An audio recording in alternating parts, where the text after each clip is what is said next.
acuerdo, desde luego, pero es una frase de un poeta satírico romano que se llamaba Juvenal. Juvenal de Aquino, como Tomás de Aquino, del mismo pueblo de Italia, y que era muy amigo de un tal Marcial, que también era un poeta que se las dejaba, el genio que tenía. La frase es la siguiente, me gustaría que no la olvidáramos a lo largo de esta sesión de debate, aunque tampoco quiere decir que tengamos que estar de acuerdo. La frase dice: nunca la sabiduría dice una cosa y la naturaleza otra distinta. Esa es la frase de Juvenal, siglo I después de Jesucristo, finales ya primeros del siglo II. Entonces, como introducción a este debate, en última instancia es filosofía, perdonadme por lo que a mí me afecta, entre lo natural y lo inventado, ¿no? Entre lo que tenemos por necesidad y lo que tenemos porque de alguna manera queremos tenerlo, pues si vamos a eso, a la historia de las ideas, yo en ese sentido, y para hacerlo como suave y para entrar en el tema, tengo aquí en media página un diálogo viendo este cuadro que nos va a poner, pásalo por favor, Julián. Viendo este cuadro se me ocurrió. Es un diálogo con San Jerónimo. Yo estoy viendo ese cuadro como lo estáis viendo ahora vosotros. Jerónimo, ¿qué animal es ese que te acompaña? No sé, es muy feo, pero todos le respetan más que a mí. Se coloca ahí, en la puerta de esta covacha que me sirve de refugio, y no entra ni una mosca. ¿Y nunca te ha mordisqueado en esas carnes flácidas que dejas ver por detrás de tus barbas? Nada, nada, me mira con mucho respeto. Como no me parezco a sus colegas, debe creer que soy un dios raro o un pobre desvalido, sino un loco del todo. A él le llaman León. Pues yo he visto leones en el zoo que se parecen algo a este tuyo en la planta, pero creo que el pintor no tenía ni idea acerca de lo que es un león. A mí me ayuda a concentrarme mientras traduzco la Biblia. Cuando nota que le estoy mirando de reojo, gruñe, y entonces yo vuelvo a mi tarea abandonando ensoñaciones místicas. Vaya, vaya, pues yo como estoy fuera del cuadro, le encuentro muy concentrado. Y si cierro levemente los ojos, me parece incluso un tipo interesante, con fiereza infantil muy natural, pero melena de peluquería. El otro día me arañó la túnica y arrancó la borla roja del capelo cardenalicio.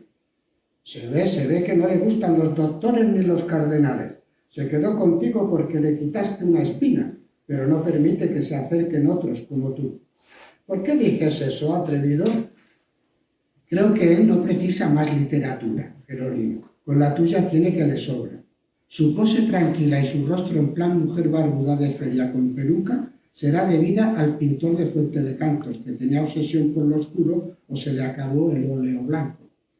Sí, esto está un poco negro, pero déjame rezar, anda. Vale, señor doctor. Si no fuera porque sé que es imposible, juraría que el papel más lúcido del cuadro es el suyo, porque tú, la verdad sea dicha, pareces algo trastornado con ese escorzo y usando un crucifijo como si de una pluma o de un duro bolígrafo se tratara. ¿Murmuras? Vale, pero no te enfades, que eres santo. Y perdona, no sabía que el crucifijo podía ser también espada. Ahora solo me queda hacer ese resumen de currículum vitae. Bueno, no hemos echado suerte aquí el primero que era el segundo. ¿Por orden? A ver. Igual. Os da igual. Pues venga, pues así por si acaso siempre se acaban estropeando los cacharros. Pues venga, vamos a empezar con Julián, que la verdad, he de decir, ya lo he comentado en los dos casos, pero ha habido cosas del currículum de Julián que me han llamado mucho la atención, aunque yo le conozco desde el último año que él acabó la carrera, que yo ya estaba de profe en Villanueva de la Serena, al lado de su pueblo, que es Don Benito. Y bueno, lo hemos seguido viendo de vez en cuando y tal, y la verdad que es un currículum fascinante. Yo en este caso le he agradecido mucho que me enviara, y diré, mira, con esto ya está bien. Entonces me vais a permitir que lo lea, pero el currículum oficial suyo ocupa 248 páginas de internet.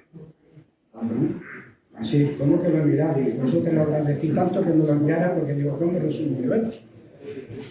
Catedrático de Ordenación del Territorio y Política de Sostenibilidad Ambiental, doctor en Geografía por la Universidad de Extremadura y doctor en Sociología por la Universidad Complutense. Presidente de la Fundación Internacional para la Sostenibilidad Ambiental y Territorial, FISA. Premio a la Excelencia en la Transferencia de la Investigación de la Universidad de Extremadura. Ha escrito 34 libros individualmente o en coautoría y 78 artículos científicos, gran parte de ellos indexados en JCR y Scopus. Son unas herramientas para los artículos así científicos. ¿Lo digo bien? Ha sido ponente en 122 congresos y ha impartido más de 200 conferencias entre 2 países diferentes, que yo creía que era solo en Iberoamérica, pero también en Francia, mucho en Portugal, en Alemania, en Inglaterra, Italia también. Es profesor invitado y honorífico en más de 30 universidades iberoamericanas y europeas, además de obtener 2 doctorados honoris causa, aparte de los 2 que tiene de la Universidad de Extremadura y de la Complutense, 2 honoris causa, creo que en Perú y en Brasil, eso es. Al margen de su actividad académica, realiza una labor divulgativa en los medios de comunicación social con más de 240 artículos de opinión. Pues, bueno, los temas ya, lo hemos dicho muy rápido, pero si veis los proyectos que dirige o en los que colabora y tal, siempre es el tema transfronterizo, el tema, claro, es además su cátedra, ¿no? El tema del territorio, el tema del agua en España y Portugal, en fin, todo eso sí lo tengo un poco como en la cabeza, pero bueno, ya os invito a que en Dialnet o en cualquier otro sitio me busquéis y os daréis cuenta de que nos acompaña una autoridad, no solo por la Universidad de Extremadura, sino por el trabajo personal fuera que también ha realizado. Pues cuando quieras. Y perdona que sea tan breve, pero vamos a hacer el currículum. Exacto. Muy buenas tardes a todas y a todos. En primer lugar, quería agradecer al Centro UNESCO de Extremadura la deferencia que ha tenido de invitarme a participar esta noche con ustedes en esta interesante conferencia sobre un tema de muchísima actualidad y, por supuesto, quería agradecer enormemente también la deferencia que ha tenido el propio Esteban Cortijo, buen amigo de hace tiempo, de haberme traído hasta acá con ustedes a intentar aportar datos, porque es lo que se pide aquí, y ya saben ustedes que el dato mata el relato. Lo digo por si alguien ahora, cuando vea ciertos datos, puede sentirse incómodo, porque a veces no nos gustan ver determinadas informaciones. El dato mata el relato, y el dato tiene otra cosa más. Las opiniones son como la nariz, ¿verdad? Cada uno tiene la suya. El dato es un diagnóstico de esa realidad. Por tanto, si tenemos datos, se evitan discusiones. Mi padre decía muchas veces, en temas de peso y medida no hay porfía. El guarro pesa tanto o pesa tanto y se acabó. O esto mide tanto de largo y se acabó.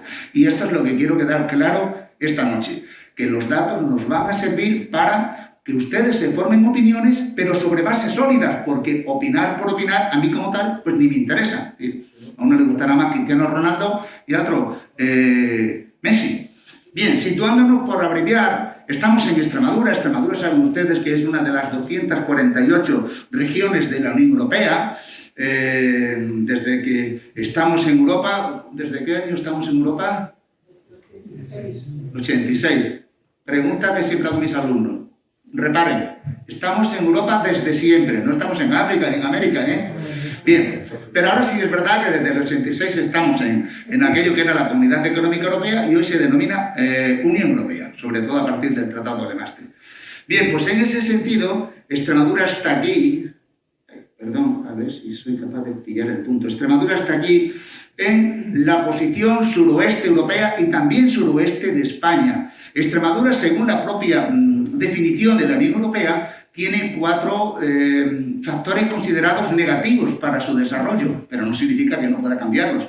Es una región rural, no agraria, rural, que quede claro, porque agraria todavía escucho a muchos profesores decir eso. Mire usted, solo el 8% del PIB de la actividad extremeña es agrario. Por lo tanto, estamos hablando de una región de servicios, otra cosa es que sean muy productivos. Es una región rural, es una región fronteriza, porque compartimos 428 kilómetros de frontera con Portugal. Es una región desfavorecida, porque estamos muy por debajo del 75% del PIB comunitario, que es así como se denominan a las regiones desfavorecidas. Ahora nos llaman de convergencia, porque parece que utilizando este eufemismo ya somos menos pobres, pero estamos muy por debajo de las medias europeas, también de la española. Estamos en un 69% del PIB medio español, somos prácticamente la mitad que Madrid o Navarra o Baleares, para que ustedes se vayan situando. Y además de todo eso, Extremadura es una región que está muy poco poblada, como vamos a ir viendo. Tenemos 2 provincias que son las mayores de España. Saben ustedes que Extremadura tiene 41.633 kilómetros cuadrados. Puede ser mucho, puede ser poco. Para situarles, Extremadura es como este país que está aquí, como Suiza, es como este país que está aquí, como Países Bajos, y es como este país que está aquí, que es Dinamarca, la misma extensión. Solo que Suiza tiene 9 millones de habitantes, nosotros 1 y bajando, 1,58.000 y vamos bajando, ellos tienen 8.800.000 y subiendo, es el segundo país más rico del mundo. No digo cuál es el PIB porque nos vamos a quedar aquí demasiado tristes. O Holanda, que como ustedes saben tiene la misma tensión que nosotros, con todas las dificultades, porque Suiza tiene muchas, hándicaps desde el punto de vista orográficos, todo zona de montañas y lagos, ¿verdad? Bueno, pues Holanda tiene todo lo contrario, está por debajo del nivel del mar, pues tiene 17.200.000 habitantes y subiendo casi 200.000 todos los años. Nosotros nos retenemos a los nuestros. O así podría hablar de Dinamarca, con casi 6 millones, etcétera. Lo que le quiero es situar tanto en extensión como en algo fundamental, en población. Bueno, antes decirle que Extremadura, con esos 41.633 kilómetros cuadrados,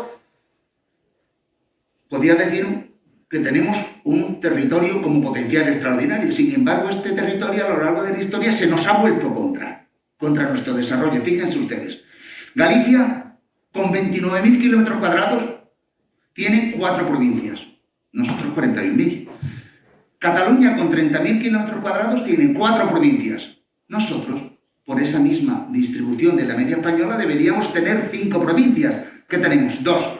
¿Qué ocurre? Pues que estas provincias han hecho que, al estar tan lejos sus capitales provinciales a partir de 1833, sea el Cáceres acá, o sea Badajoz en esta posición, luego lo veremos, donde fíjense la paradoja de Badajoz, está más cerca por autovía de la capital de otro estado, que de los propios municipios que tiene que atender en su parte oriental. Es decir, está más cerca de Lisboa que de Fuenlabrada, de Lechosa, Rico, Barlito, Capilla, Santi Espíritu. Bueno, no me voy a extender, pero lo que quiero señalarles es para que vean ustedes cómo esto ha hecho que a lo largo de la historia la zona del norte de Cáceres haya pivotado en torno a Salamanca, la zona nordeste de la provincia de Cáceres ha pivotado en torno a Talavera y Madrid. Esta zona central, Las Vegas y la zona de la Serena y la Siberia, han tirado también hacia Madrid, y la zona sur hacia Sevilla y en menor medida por aquí hacia Córdoba.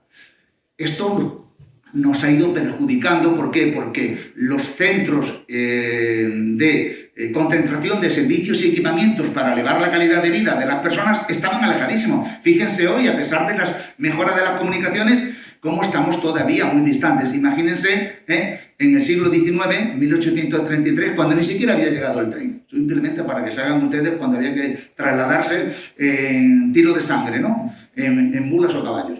Bueno, pues esta situación, digo, para ir poniéndoles y explicándole algunas de estas cuestiones que quería señalar prácticamente a uña de caballo. Extremadura no es una región que presente una isotropía espacial, no es homogénea, sino que Extremadura, desde el punto de vista topográfico, tiene una zona de alta montaña, que sería aquí la zona de la Sierra de Gata, la zona de las Urdes, el Jerte o la Vera, tendríamos otra zona de montaña ya de carácter tipo medio, que estarían las Villuercas y los Ibores, y un poco más en la zona del sur, lo que sería la Sierra Morena, y otras zonas de montaña más baja, que sería aquí la continuidad de lo que eran anteriormente las Villuercas, y que aquí serían la Sierra de San Pedro, con continuidad hacia San Mamede. ¿De acuerdo? Esto sería esta situación, y eso es un relieve, digamos, más parecido al suizo. Sin embargo, también tenemos una extensión dominante, esta es la que domina, la de la penillanura de La Serena, que se extiende un poco más aquí hacia, pero con estas zonas más fértiles, hacia la campiña sur, y la penillanura trujillano-cacereña. Ustedes lo que ven ahí es La Serena es igual que la zona de Trujillo a Cáceres, es decir, son pequeñas ondulaciones por los fluvios que han ido erosionando sobre la pizarra o el granito, y esto hace que las poblaciones sean muy dispersas y son parecidísimos en la estructura de población, como luego veremos La Serena y la penillanura trujillano-cacereña. Además, estuvieron también sometidos en parte por la misma orden de caballería, que era la de Alcántara. Y luego tendríamos una zona que es la que concentra verdaderamente a la población, que serían las zonas de cuencas fluviales o de vegas, las zonas que se transformaron por el Plan Badajoz y el Plan Cáceres en regadío. Aquí tendríamos toda la zona de Camparañuelo, con algunos núcleos que luego veremos, la zona del Alagón-Árrago, y aquí, lógicamente, los antiguos lagos Sereniano y el lago Augustano, es decir, las cuencas correspondientes al Guadiana, a las vegas altas y las vegas bajas. Y esto ha hecho que aquí también sean las zonas de suelos más feraces, por lo tanto, al ser más fértiles, permiten a lo largo de la historia una mayor presión demográfica. Fíjense ustedes que hasta el siglo XIX, hasta 1850, en la zona más rica, ¿dónde están? En las vegas del Guadiana. ¿Cuál era el núcleo más importante de Extremadura? Don Benito. Era el mayor que Cáceres, mayor que Badajoz, etc. Y en cuarta posición estaba Villanueva. ¿Qué quiero decirles? Que las actividades agrarias eran las dominantes y estaban en función del suelo. Luego ya apareció con 1833 la división provincial y empezaron a desarrollarse las capitales que acumularon los servicios. Pero no voy a centrar solo ahí, sino que voy a ir dándole unas pinceladas de lo que es Extremadura. Extremadura tiene 388 municipios, ¿de acuerdo? 224 en la provincia de Cáceres y 164 en la provincia de Badajoz. Claro, la provincia de Cáceres ya ha bajado de los 400.000 habitantes, tiene 390.000 y bajando. La provincia de Badajoz a duras penas se mantiene, y eso hace que, lógicamente, muchas veces veamos esa discrepancia, pero no es el objeto de hoy, esas diferencias de trato que parece que en algunos colectivos cala. Sin embargo, ya lo veríamos como eso, tal vez no es así, pero sería objeto de otra intervención. Lo que sí le quiero señalar es que Extremadura presenta, desde el punto de vista urbano, un sistema que le podríamos llamar modelo archipiélago. Extremadura no tiene ninguna ciudad importante. Ahora que se ha puesto de moda, con no sé qué jueza, el tema de lo rural como una connotación peyorativa, Extremadura está considerada por la Comisión Europea como deep rural, rural profundo. ¿Por qué? Porque no tiene ninguna ciudad que sirva de maquinaria, que sirva de envión, que sirva de arrastre. La mayor ciudad es Badajoz y está ahí anclada ya en los 150.000 habitantes. La segunda es Cáceres y empieza, como ustedes saben, a perder ya población y con un crecimiento natural negativo, algo inédito en la ciudad de Cáceres y que se da ya este año. Y en este modelo, pues como verán ustedes, tenemos, lo he hecho a escala, tenemos prácticamente lo que sería, por un lado, el G7, que son aquellas ciudades mayores de 25.000 habitantes, estaría Badajoz, estaría Cáceres, estaría Mérida, estaría Plasencia, estarían Don Benito, Villanueva y Almendralejo, y luego otra serie de núcleos que son los que se consideran urbanos, porque el Instituto Nacional de Estadística dice que aquellos que tengan más de 10.000 habitantes son ciudades. Bueno, pues ahí ya tendríamos a Zafra, Olivenza, Montijo, tendríamos a Coria, tendríamos aquí a Navalmoral de la Mata. Bueno, y aquí pongo Viajadas y me he dado cuenta después que no ha actualizado. Viajadas ya se ha caído. Viajadas ya no tiene 10.000 habitantes. Antes había caído Trujillo. Y un poco después había caído Jerez de los Caballeros. Un poquito antes Azuaga. Les digo esto para que les sirva de referencia lo que hablamos siempre, de datos. Y los datos matan cualquier relato. Bien, en este sentido, Extremadura tiene esas grandes islas, entre comillas lo de grandes, y luego tiene el modelo ya de islas pequeñas, que serían los núcleos que van de 5.000 a 10.000 habitantes, y los núcleos que yo llamaría aquí atolones, que son los que aparecen en ese círculo de entre 2.001 y 5.000 habitantes, y luego aquí ya tendríamos realmente los más pequeños, pero que si los damos así como referencia, este mapa yo creo que es suficientemente ilustrativo. Fíjense, solo los núcleos que superan 5.000 habitantes en Extremadura. No estamos diciendo nada, 5.000 habitantes es lo que cabe en 5 edificios de 10 plantas de altura, ¿verdad? Pues estos son lo que ocupan estos núcleos mayores de 5.000 habitantes. Pues están aquí y vemos grandes extensiones, estamos hablando aquí de casi 3.000 kilómetros cuadrados, sin un solo núcleo, toda la zona norte, la sierra del sistema central. Pero aquí encontramos todo este gran vacío que es el Arco del Tajo y que continúa por la zona de las Villuercas hasta la zona de la Siberia, y toda esta área que separa Cáceres y Badajoz, lo que sería la serranía de Montanchi y Sierra de San Pedro. Todo eso ocupa extensiones que superan en estos momentos los 16.000 kilómetros cuadrados sin un solo núcleo de 5.000 habitantes. Esto es una despoblación total, esto es una Laponia. 16.000 kilómetros cuadrados, para que se hagan ustedes una idea, es mayor que Cantabria, por supuesto mucho mayor que la Comunidad de Madrid, que la de Asturias, que la de Navarra, que todo el País Vasco y 3 Países Vascos, etcétera, etcétera. Todo esto sin nada. Donde la densidad de vacuno, ovino, porcino multiplica a la de humanos, incluso a la de venado, pero bueno, no me parece el sitio adecuado. ¿Qué quiero decirles con esto? Que en esas extensiones también nos volvemos a encontrar aquí, con en torno a 1.850 kilómetros cuadrados, volvemos a encontrarlo aquí, y luego sí aparecen una serie de núcleos, prácticamente están todo en torno a la Nacional 630 y a los valles del Guadiana, y un poquito aquí los valles también, los que han podido soportar una mayor presión demográfica a lo largo de la historia, las zonas que les decía antes de cuencas regables, y la tierra de barro, que tiene una feracidad también importante. Bueno, pues como ven ustedes, este es, digamos, una especie de retrato, fíjenlo bien, de lo que es Extremadura. Cuando muchas veces hablamos, Extremadura es una región, sí, muy vasta, muy extensa desde el punto de vista territorial, pero escasísimamente poblada. Fíjense, les voy a dar un dato. Ahí que estamos aquí antes que se me olvide. Entre Cáceres y Badajoz, las dos capitales de provincia, hay 90 kilómetros de distancia, ¿verdad? Pues si hacemos un buffer de 10 kilómetros a cada lado de la carretera, tenemos 2 habitantes por kilómetro cuadrado. Solo tenemos a Pueblo Domando y, ¿cómo se llama? Pues saben que es el municipio que tiene mayor esperanza de vida de Extremadura, ¿verdad? Porque los viejos roqueros nunca mueren, Bueno, pero si nos vamos desde Cáceres hasta Valencia de Alcántara, hasta la frontera con Portugal, 106 kilómetros, y tenemos 2,1 habitantes por kilómetro cuadrado, lo de la Laponia que les señalaba. Pero digo, bueno, en vez de irnos para la frontera con Portugal, que parece otro país, vámonos hacia la frontera con Castilla-La Mancha, por Alía. Estamos en las mismas, 2,1, y porque está Trujillo, si no quedarían todavía en 1,7 habitantes por kilómetro cuadrado. Pues vamos a ver qué ocurriría si me voy desde Cáceres a su segunda ciudad más importante de la provincia, 82 kilómetros de distancia, Plasencia. Pues estamos en las mismas, 2,2, Cañaveral, Grimaldo, y pueden ustedes contar. Y bueno, ¿y qué pasa con la capital, en Mérida? A ver qué hay. Pues absolutamente lo mismo. Se encuentran ahí el cruce de la Serrería, Casa Don Antonio y poco más, Mirandilla, y aquí tenemos lo que hay. Estas son las auténticas. ¿De acuerdo? Lo digo porque muchas veces escucho hablar del gran impacto humano sobre el medio ambiente desde Extremadura, cuando leo algunos informes del Observatorio de Sostenibilidad de España que dicen: en Extremadura los extremeños contaminan y emiten CO2 el triple de un madrileño. Y digo, ¿pero quién narices hace estas barbaridades? Van a Bruselas, por cierto, Claro, cuando lo pongo en la prensa y sale el director, pues claro, ya está muerto, cuando te digo, ya ha caído en la trampa.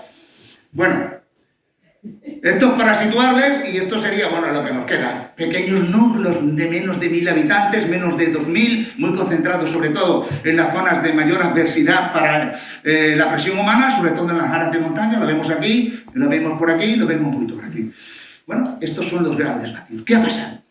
Pues que estamos viendo que entre el año aquí del 2001 al 2011, que son, digamos, los años de mayor crecimiento de Extremadura en los últimos 50 años. Bueno, pues como ven ustedes, hay casi una metástasis. Solo aquí, claro, lo que pasa es que las manchas verdes, que son las de que tiene un crecimiento positivo, Cáceres, es que Cáceres es el término municipal más grande de España y el segundo de Europa tras Moscú. Badajoz, que es el tercero de España, Mérida, que esto ya ocupa de una manera. Bueno, y aquí tendríamos Plasencia, Malpartida de Plasencia, crece un poquito Navalmoral, crece mucho, con muchísima intensidad, Don Benito y Almendralejo durante esa etapa, y el resto todo es de crecimiento, incluso en la etapa buena. Bueno, ahora yo me vengo ya más recientemente a la etapa del último lustro, 2015-2020. Miren, en los municipios menores de 1000 habitantes solo crecen unos poquitos. Lo demás, lo que aparece en gris es que no hay ningún núcleo que esté entre 1000 y 2000 habitantes, o menores de 1000 habitantes. Aquí ya ven ustedes que entre 1001 y 2000 solo crece un poquito. Aquí está Brozas, y algún otro por aquí. No crece ninguno. Pero es que a partir de 2001 a 5000, fíjense ustedes que serían núcleos de mayor empaque.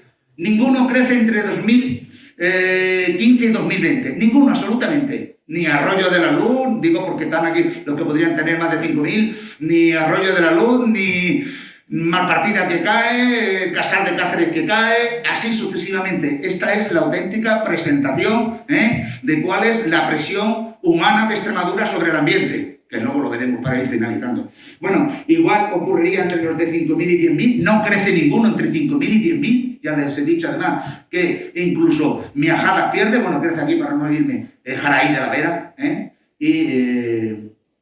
y Azuchar. Bueno, y luego aquí tendríamos que en los mayores, en los que ya son propiamente urbanos, solo crecen muy poquito, Cáceres, Badajoz, Mérida, Don Benito, pero fíjense que Almendralejo pierde, que pierde Olivenza, que pierde Villanueva de la Serena, que pierde Plasencia, que pierde Coria, y un poquito que sigue ganando por la inmigración Navalmoral de la Mata. Esto estamos hablando de los núcleos mayores, entre comillas, los de mayores, porque aquí el BOE publicó en Extremadura la ley de las grandes ciudades. Yo que soy muy irónico, me hace mucha gracia. ¿Qué quieren que les diga? Pero esto es lo que más me empieza a preocupar, ya para ir casi concluyendo.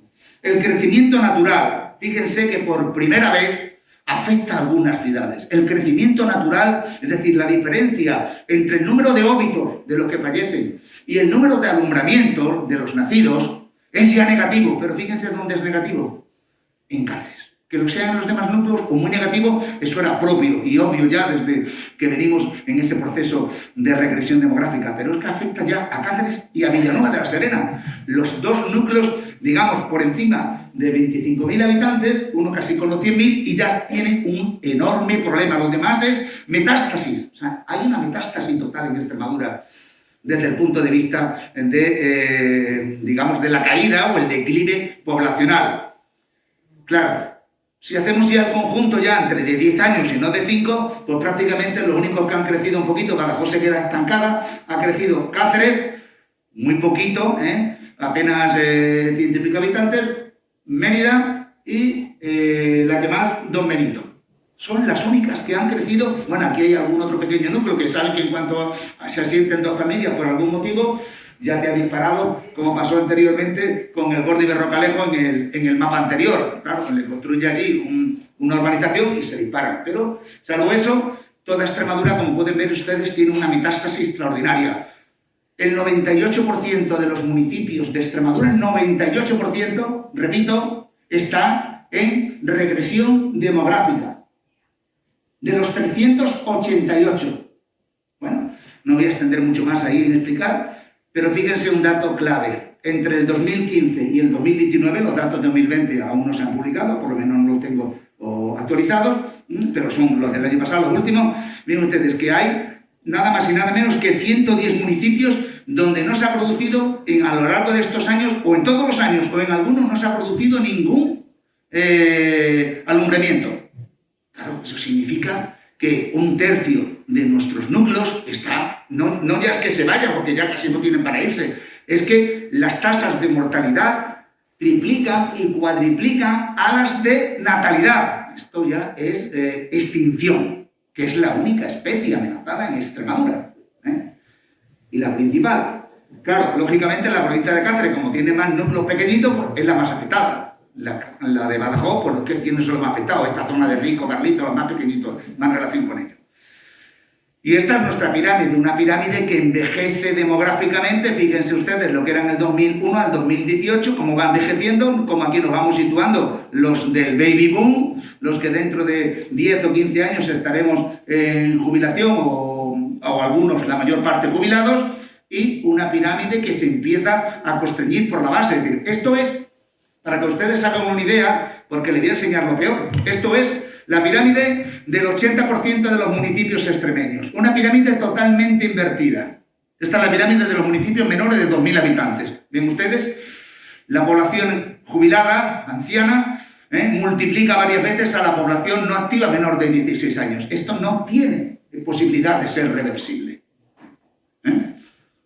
¿Qué ocurre? Porque realmente esto es lo que en Cataluña habrán visto ustedes la fiesta que tienen de los castellers, ¿verdad? Es decir, que los más jóvenes se han ido posicionando, la mayor parte porque se han ido, entonces han ido perdiendo esto, y entonces los pocos más jóvenes van cumpliendo años, van incorporándose a esta parte de arriba, y lo que era una base amplia en 1960, que soportaba arriba la cúspide muy reducida, pues ahora en estos momentos hay unos cuantos chicos que quieren soportar un casteller donde arriba les multiplica por muchísimas veces los pocos que hay abajo. Es decir, esto es un desarrollo demográfico y económico insostenible.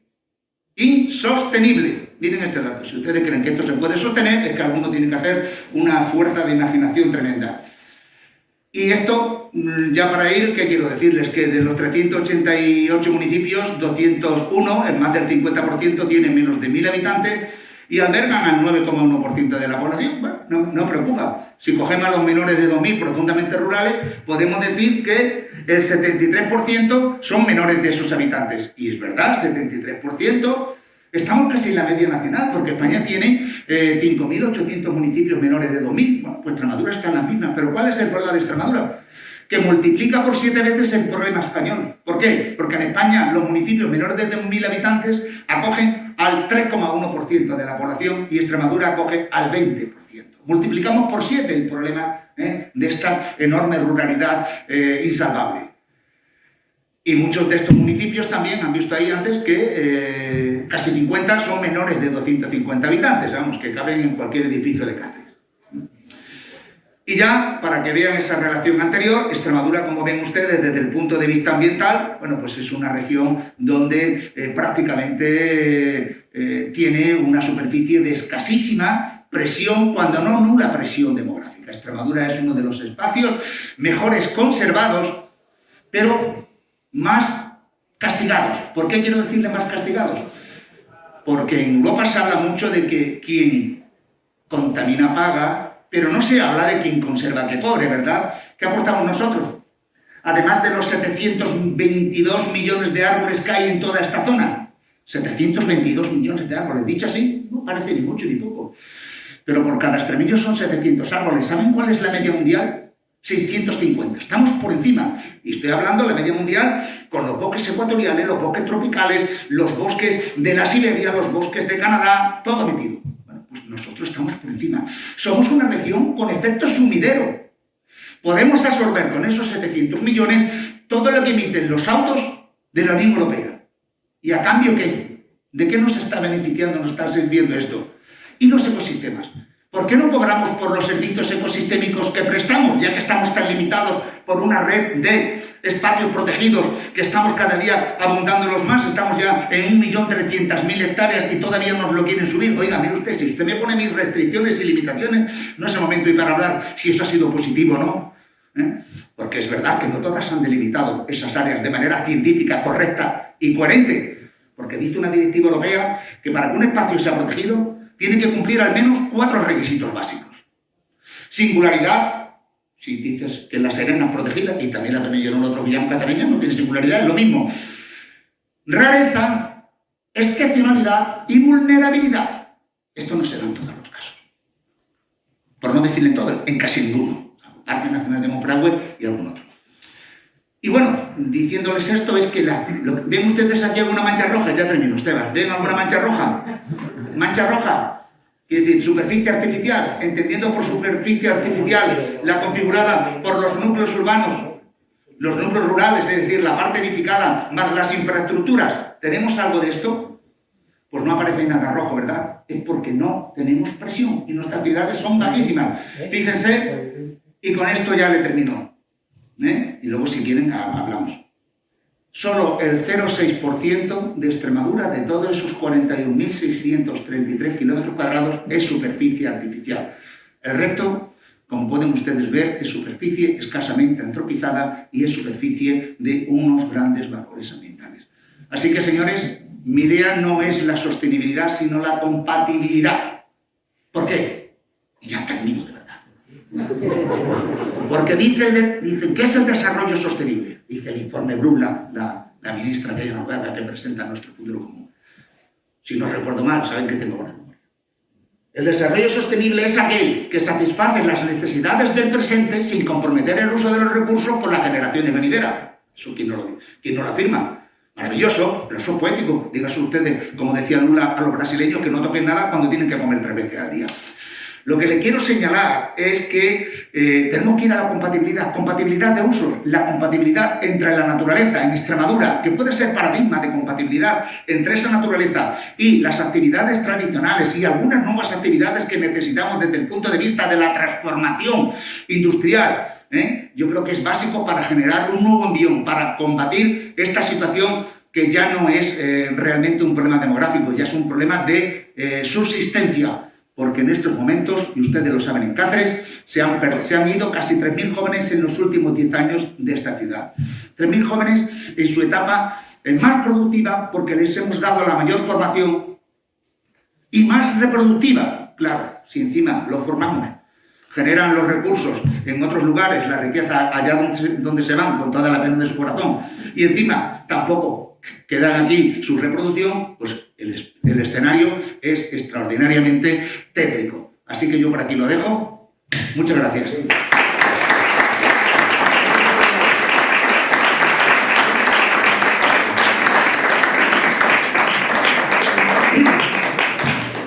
Bueno, en vez de 25 minutos ha estado 30 minutos, o sea que tampoco es y lo mismo puede hacer ahora Joaquín. Joaquín es súper conocido, como sabéis, es naturalista, escritor, periodista, director editorial, director de guiones de cine, divulgador de temas filosóficos, ecológicos, biológicos. Su carrera es biología, ¿no? No, soy geógrafo. Ah, geógrafo también. Pues yo pensaba que era biólogo y geógrafo, así se completa. Pues no hay cosas peores ya. Bueno, pero a borde de la extinción también, claro. Si hay una disciplina académica en la que no se encuentra salida alguna. ¿Vale? La geografía. Oye, que le paría muchísimo de eso. Bueno, No es igual. él es geógrafo y está en la universidad que habla en camino. Es conferenciante, asesor para áreas de medio ambiente en multitud de instituciones, diputaciones, fundaciones, etcétera. Y le gusta lo de agricultor, ganadero y silvicultor. A todos los que hayáis estado en su finca, pues veis cómo lo enseña con muchísimo agrado. Es premio global, tiene algunos premios, no voy a decirlos todos, el de la ONU en el 91, el mejor guión de cine y la mejor serie de la historia de la televisión con lo de El hombre y la tierra, que fue el que la culminó los últimos 8 episodios. Tiene la medalla de oro de Extremadura del año 99, premio especial vía APIA, un instituto de Madrid de Fuenlabrada lleva su nombre desde el año 91. El premio que se considera más importante de la biodiversidad de la Fundación BBVA, y bueno, multitud de premios. Y además, pues, de manera similar a como he dicho de Julián, pues eso, muchos artículos, conferencias, redactor y director de enciclopedias, libros colectivos, libros individuales, creo que ya pasa de los 100. La nota que yo tengo aquí pone 87, pero ya pasa a 114. 114, coautor de otros 12 repito la nota que yo tengo, tú la mejoras si quieres, y un capítulo en otros libros colectivos, ¿no? A mí me ha gustado de lo que he visto así de las muchas cosas, un capítulo que tiene en su currículum que son títulos o rechazos que cosas que ha rechazado, puestos, honores que ha rechazado y dimisiones. Y entonces, bueno, pues dimite como coordinador de la Federación del Movimiento Ecologista por la tímida condena que hicieron a los atentados de ETA contra personal de la Central Nuclear de Lemoniz. Dimite como director del Centro Nacional de Educación Ambiental en 1986 ante la imposibilidad de llevar a cabo los programas que le habían propuesto y por la pretensión de que aceptase una propuesta de corrupción. Dice, renuncia por 3 veces a ser candidato a la presidencia del gobierno por el Partido de los Verdes y una vez a la presidencia de la Comunidad de Madrid. A mí me ha llamado mucho la atención esta siguiente cuestión, que le conocimos todos como articulista del diario El País y abandonó las colaboraciones por el desprecio con que este diario trata los temas ambientales, por la censura ejercida a determinados planteamientos llevada a cabo por algunos responsables y sobre todo por exigírsele que renunciara al estilo poético que caracteriza buena parte de los artículos que ha escrito. Me gusta porque es un poeta, todos los que le conocemos lo sabemos, y últimamente, con los años, más todavía. No ha asistido a ninguna de las grandes cumbres mundiales o nacionales sobre el medio ambiente, que cada uno lo interprete como quiera. Y luego, a pesar de ser, esto también me ha llamado mucho la atención, guardabosques de honor y medalla de tal, de la Fundación de Bosques de la Tierra, el director del colectivo Bosques de Bosques, el premio al mejor libro editado por su Sonata del Bosque y tal, renunció, a pesar de tanto bosque, a la presidencia de la fundación que se llama Más Árboles. Yo, en este sentido, me ha llamado la atención y por eso lo indico, pero lo que está muy claro es que seguramente Joaquín piensa como un escritor que ahora últimamente se le publica mucho, que era un norteamericano de estos del este, que era Ralph Waldo Emerson. Para este decía que, esta frase seguro que tú la has usado alguna vez, la creación de 1000 bosques está en una bellota. Joaquín. Sí, bueno. Te has pasado muchísimo, claro, evidentemente. No señalaba, cosas que no me gustan. Ya. Pasa es que dejas 2 cosas que necesitan aclaración y bueno, la verdad es que es una pena tener que dedicar tiempo. Esta renuncia a la Fundación Más Árboles era sencillamente porque querían convertir a los árboles en un valor bursátil. Claro, cuando el producto más original, más solidario, más necesario de la historia de la vida, cuando la creación más bella de la historia de la vida tiene que aparecer con unos dígitos en la bolsa de valores, no puedes estar ahí. Porque hay cosas que están muy por encima de cualquiera de las materializaciones crematísticas de una civilización lisiada. Y por tanto, no se puede estar ahí. O se está con la vida o, de forma inocente, la inmensa mayoría de esta humanidad, de forma inocente, se está con la muerte. Pero están con la muerte, sin saberlo, pero están con la muerte. En primer lugar, por eso dimití. Y te has olvidado de lo más importante. Yo sobre todo planto árboles. Y planto árboles sin pedir un céntimo a cambio del mismo. Planto árboles con el sudor, los callos de mis manos y soy sobre todo campesino. Es lo más importante. Es el más noble título que se puede tener en este planeta. Ver crecer a lo que nos permite crecer. Ayudar a la creatividad inicial de la sabiduría de las propias plantas para que seamos posibles los seres humanos. Bueno, muchas gracias por la invitación. Una vez más, estar en el lugar que yo he decidido que sea mi hogar, que es esta comunidad, esta provincia, donde realmente pues, se han cumplido bastantes más de las expectativas que de niño o de joven suelen tener las personas. Os puede servir de referencia que vivo donde, con quién y cómo había soñado cuando yo era esencialmente inocente. Por tanto, intento conservar esa inocencia.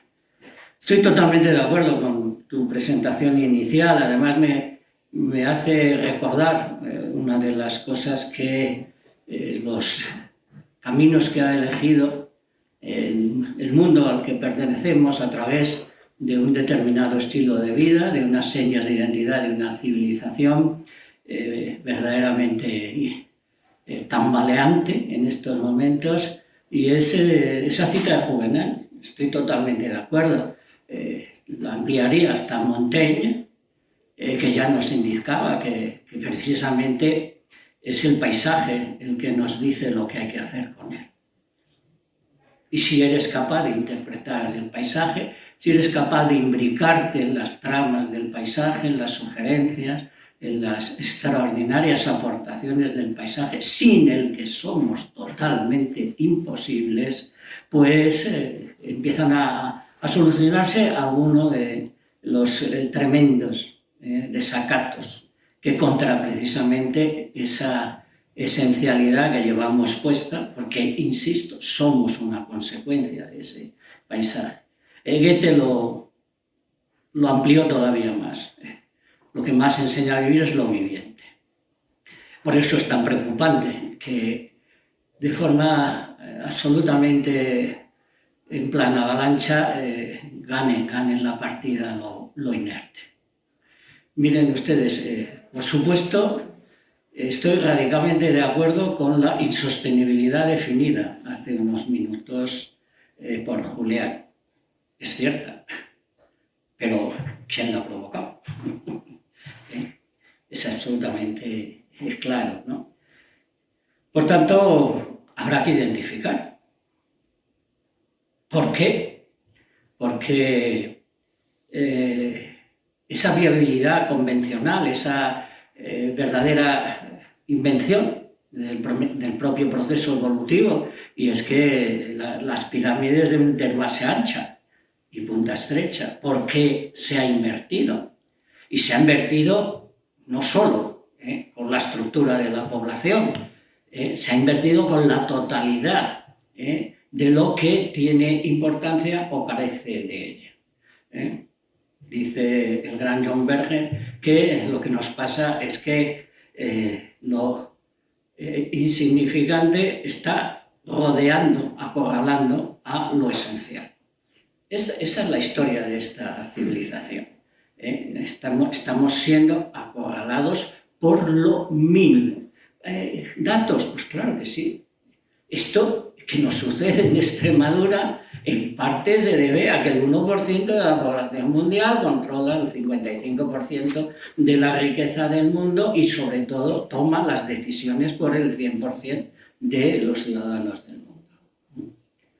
Ese es un dato.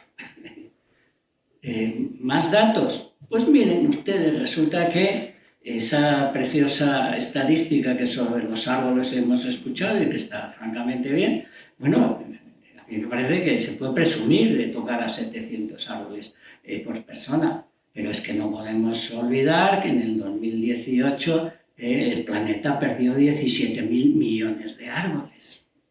No, es que deberíamos empezar a entender que ese dominio de la naturaleza en Extremadura es aliviador, tiene algo de compensación. No es nada de lo que avergonzarse, sino todo lo contrario, de sentirse especialmente orgulloso de tener lo que otros no tienen, de lo que les resultará imposible incluso enmendar, porque nosotros no es fácil, prácticamente es imposible, pero podríamos llegar a restablecer una dinámica demográfica aceptable. Nos merecemos, y podría, si algún día entra la coherencia económica, si algún día el sistema incluso fuera respetuoso con sus propias leyes, que las tergiversa y las incumple constantemente. Miren ustedes, no habría despoblamiento si la famosa ley de la oferta y la demanda, la sacrosanta ley de que el mercado regula las cosas, se cumpliera con el sector primario, con los habitantes de los pueblos, con los que trabajan para obtener alimentos. Se cumple en muchísimas esferas. Cuando llega la hora de fijar el precio del tomate, del kilo de cebollas o de la tonelada de trigo, no, el precio lo pone el comprador. Ahí empieza la rotura. Por supuesto que necesitamos un replanteamiento verdaderamente de muchas cuestiones básicas. Probablemente tampoco vamos a salir del atolladero mientras la forma de calcular cómo le va a una sociedad sea el Producto Interior Bruto. Pocas cosas ha inventado el ser humano más tramposas, más falsificadoras de la realidad que el Producto Interior Bruto. Y lo saben perfectamente. Miren ustedes, un árbol quemado contabiliza en el Producto Interior Bruto, un árbol vivo no. Un manantial no aparece en el Producto Interior Bruto. Si ha sido contaminado por una petrolera, aparece. Si yo me muero, aparezco en el Producto Interior Bruto. Si planto árboles, no. Miren ustedes, ¿es eso hacer trampa o no es hacer trampa? Pero hay bastantes más cuestiones, ¿no? ¿Cómo es posible que este planeta ya sea en más del 50% artificial, inerte? Este no es ya el planeta de la vida. Hay más artificialidad. Señores, si este planeta incluso debería perder la terminología que hemos usado hasta el delirio los que nos ocupamos de la naturaleza, este planeta ya no es una biosfera.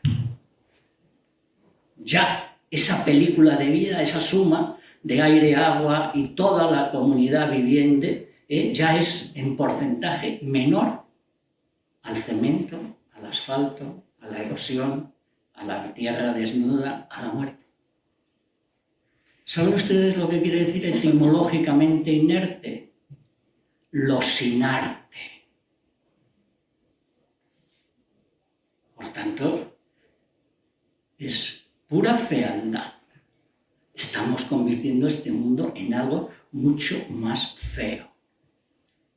Oiga, si nuestro paisaje, nuestra comunidad extremeña, esta Extremadura vaciada a golpe de injusticias sociales, económicas y políticas, a golpes, a empujones tremendos, resulta que solo tiene el 0,6% de inerte, sintámonos extraordinariamente orgullosos.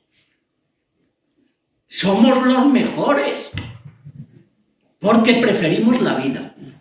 Es que este juego de vale la pena el quitarle la vida a la vida, o que la vida no tenga ningún derecho a estar, y no digamos el sector primario, la cultura rural, extinguida a golpe de injusticias. Eso es lo que ha vaciado Extremadura. ¿Alguien se acuerda del porcentaje del producto, del precio de venta al público que ganaban nuestros bisabuelos? ¿Alguien se acuerda de eso? Pues fíjense ustedes qué curiosidad. Los bisabuelos ganaban 5 veces más que los actuales agricultores. ¿Cómo no se va a vaciar? ¿Cómo no se va a ir la gente si está siendo tratada con una absoluta injusticia? Es de una impresentabilidad total. Pero todavía sucede otra cosa. Saben ustedes que hace 5 o 6 años el planeta cruzó otro Rubicón.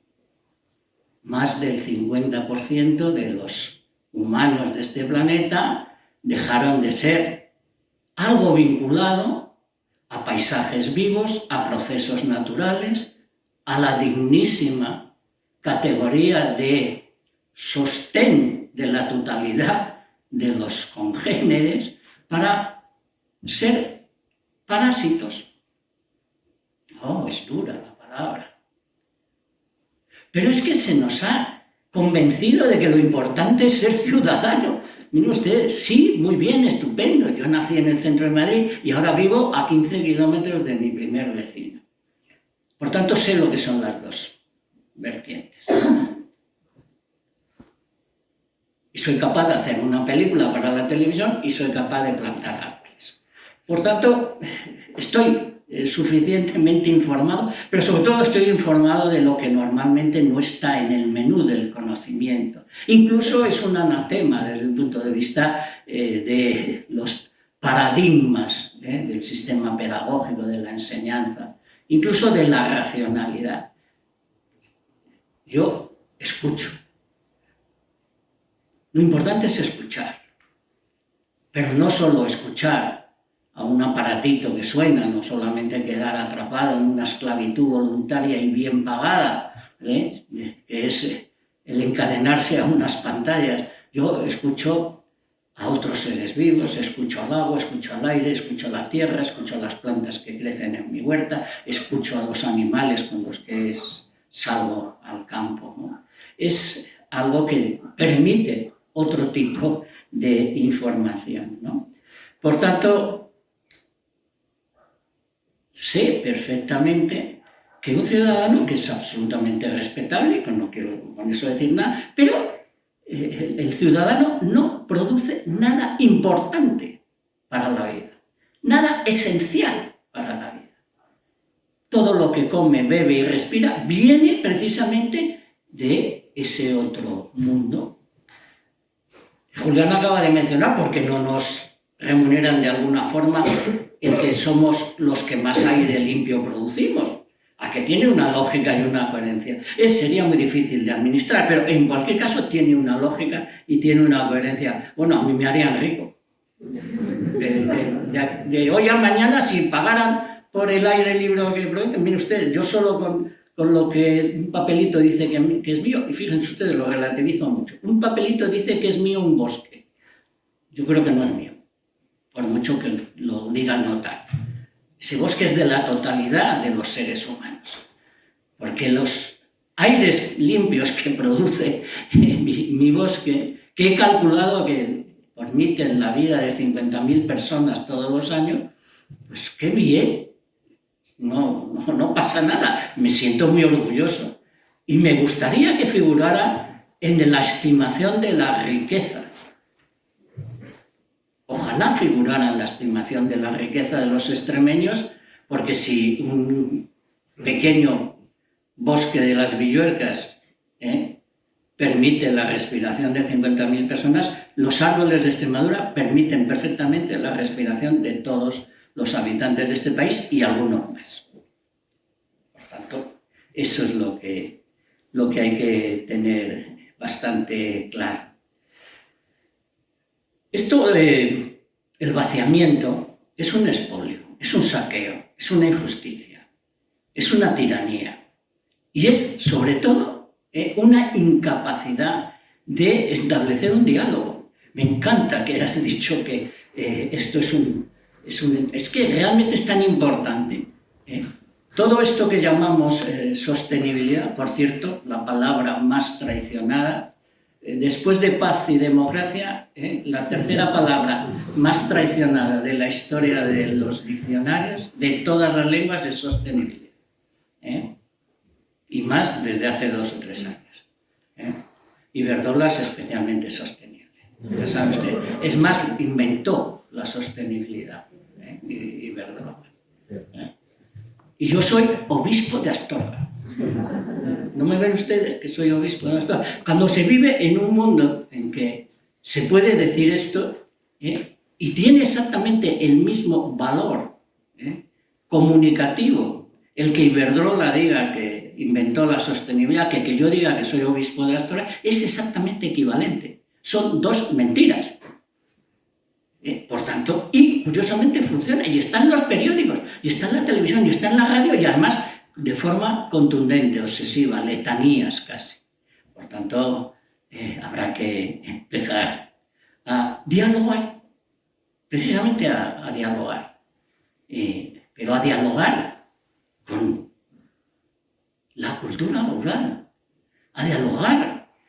procesos ecológicos esenciales, a dialogar con la vida, sobre todo con la vida. En su prólogo de la dignidad humana, y recalco el título, la dignidad humana.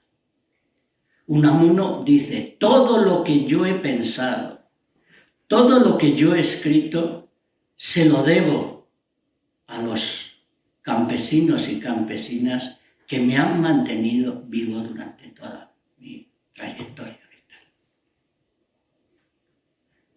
¿Por qué no dialogamos? Si aquí nadie hace ni la obra de arte más sublime, ni el aparato más sofisticado, nadie lo hace sin lo que la realidad natural ha puesto delante de nosotros. Y luego, a continuación, los intermediarios sin beneficio, se ha dicho de paso, intermediarios dialogantes. Cultivar tiene mucho de diálogo. La ganadería tiene mucho de diálogo. Eso es lo que hay que poner encima de la mesa. El vaciamiento se debe también a una elección cultural, a una apuesta civilizatoria, atentadora contra la vida, enemiga de la lentitud, la transparencia, la levedad, la belleza, el tiempo constructivo. Toda una civilización empeñada en la dominación destructiva de su entorno, con armas y bagajes, con tecnologías y con máquinas. Decía Ortega y Gasset, pues, fíjense ustedes, un señorito, un pedante señorito del centro de Madrid. Decía, a mí lo que más me preocupa es que esta sociedad nuestra, fíjense, hace 85 años, ha decidido vivir sin paisaje, ha decidido ser despaisada, incluso inventa esa palabra tan extraña que todavía no figura en el diccionario, ¿no?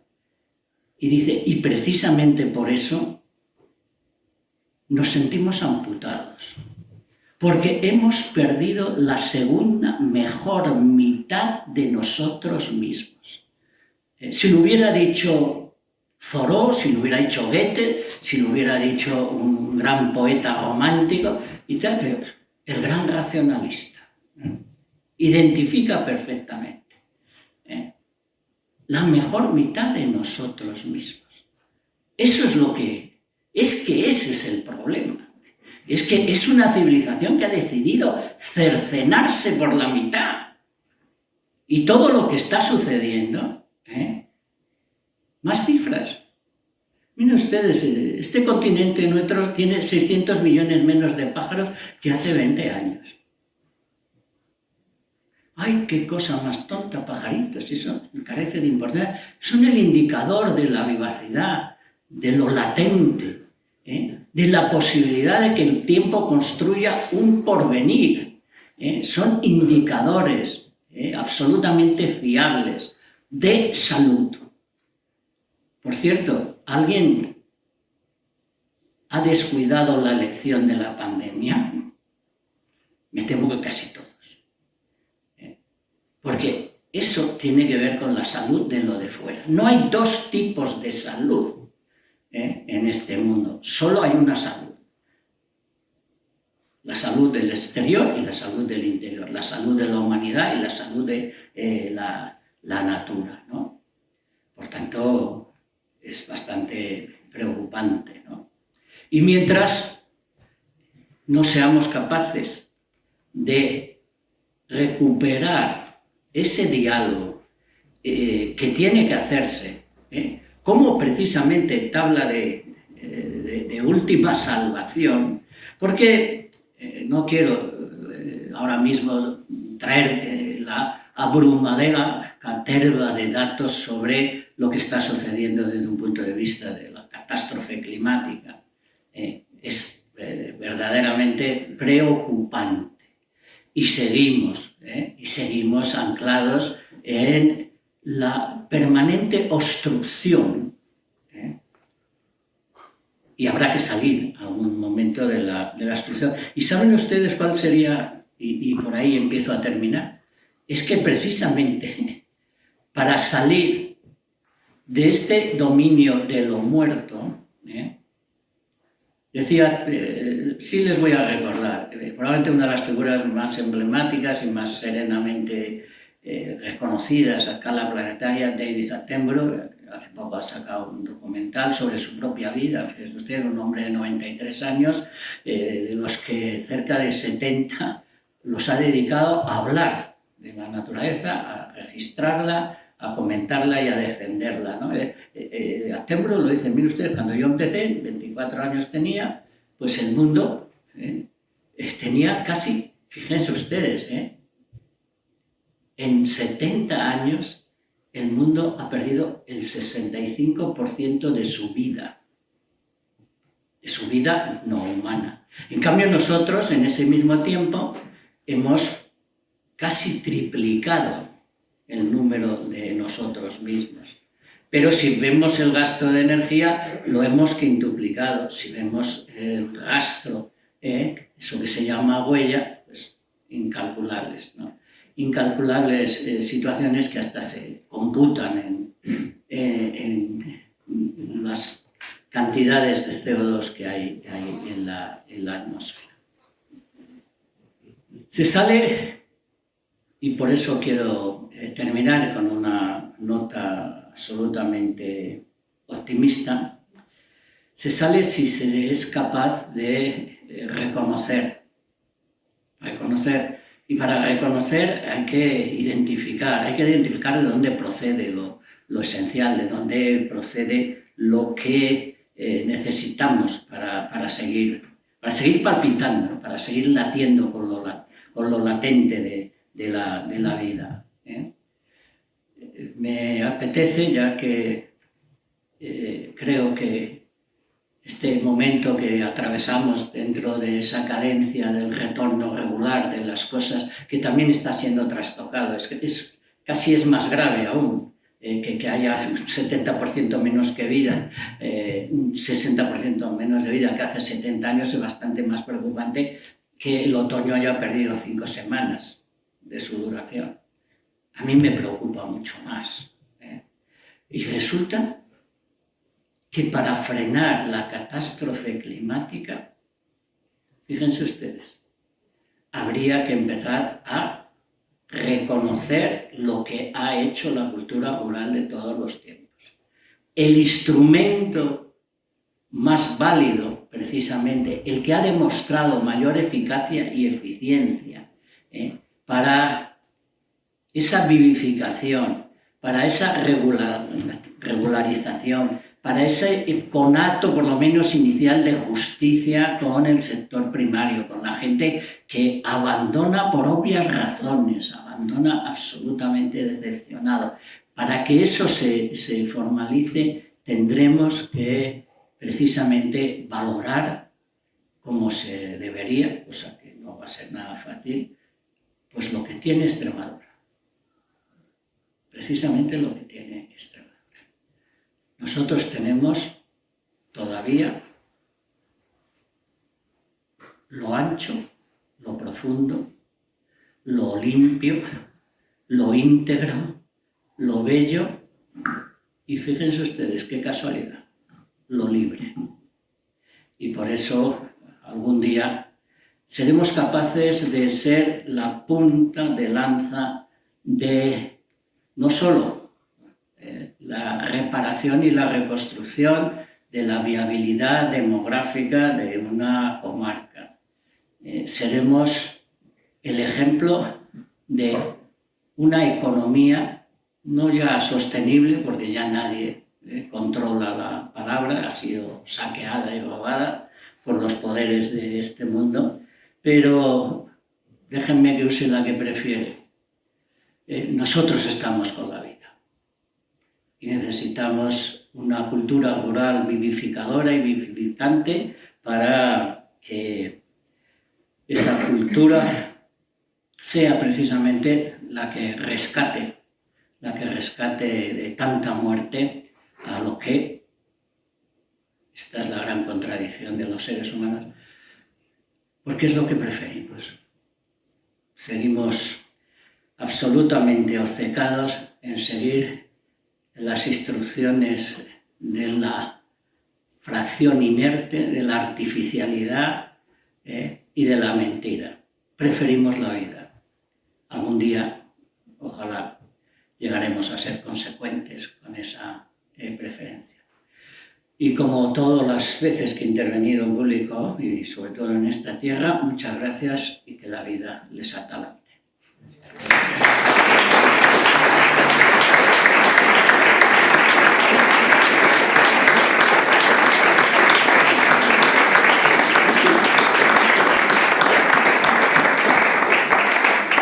Muy bien. ¿Se oye? Sí.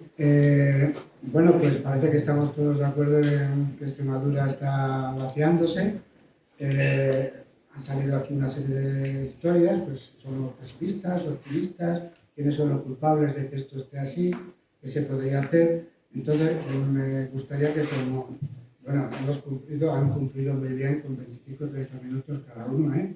Entonces, si alguna cuestión quiere plantear el público y que diga a quién, si a los dos o si a uno solo, le dirige esa pregunta. A mí me gustaría que levantaran la mano los que quieren hacer alguna pregunta y así ya tenemos uno, tenemos dos, tenemos tres y bueno, pues podemos empezar y así ya digo, decir a quién le hacéis la pregunta, si queréis que os contesten los dos o solamente se la hacéis a uno de los dos. A ver, por favor, ¿cómo te llamas? Miguel Ángel. Miguel Ángel, venga. Hola, buenas tardes, gracias a los dos ponentes.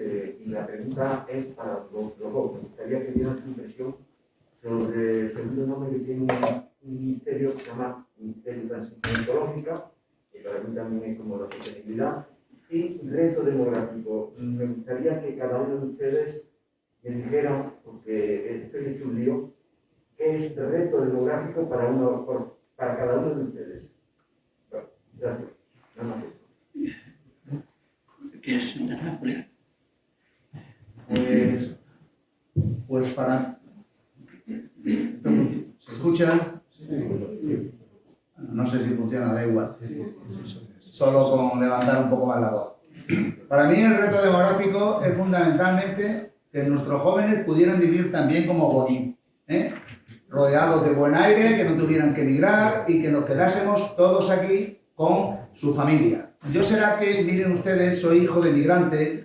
En los años 60 mi padre tuvo que ir a Francia, Alemania y Suiza, y yo sé lo que es estar de niño, de infante, hasta adolescente, sin un padre cerca, solo viéndole en Navidades.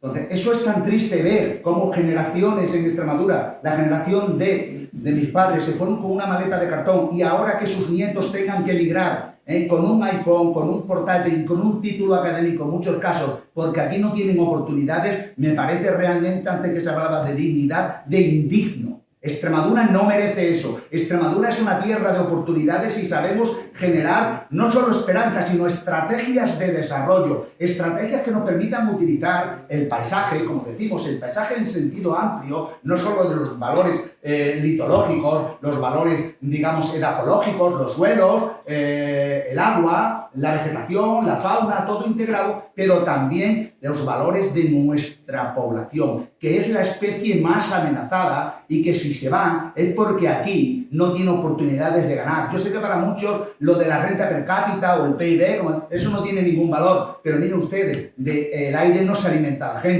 gente quiere trabajo, quiere una renta per cápita, quiere crear un hogar, y hasta que no invirtamos esa situación, Extremadura es una tierra que no es de provisión, es una tierra condenada al ostracismo, a la emigración. Todavía que 60 años después estemos diciendo esto, me parece realmente una indignidad y muy lamentable. Disculpen que lo que yo quería es decirles que hay oportunidades y muchas, pero vamos a hacer unas políticas de integración de todos los elementos sociales, económicos, demográficos, ambientales y culturales.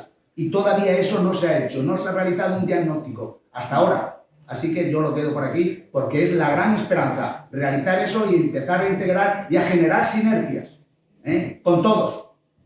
diálogo y oportunidades para todos. Porque yo creo que si nosotros, la pirámide que viene es la peor que puede venir para Extremadura. Dentro de 3 lustros, 15 años, Extremadura tendrá el triple de ancianos que de jóvenes. Oigan, mire usted, si eso no es extinción, ¿cómo lo pueden llamar ustedes? Eufemísticamente, pueden llamarle lo que quieran. Pero yo, desde luego, por ahí no paso.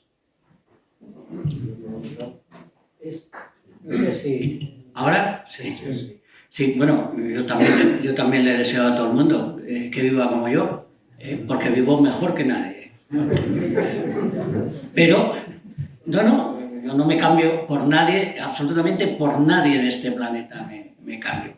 Y no he hecho un solo día de vacaciones en mi vida, por ejemplo. Por poner solo un ejemplo. Y nunca he fijado un solo modo de remuneración por lo que he hecho. He hecho del orden de 9 o 10.000 trabajos diferentes en mi vida.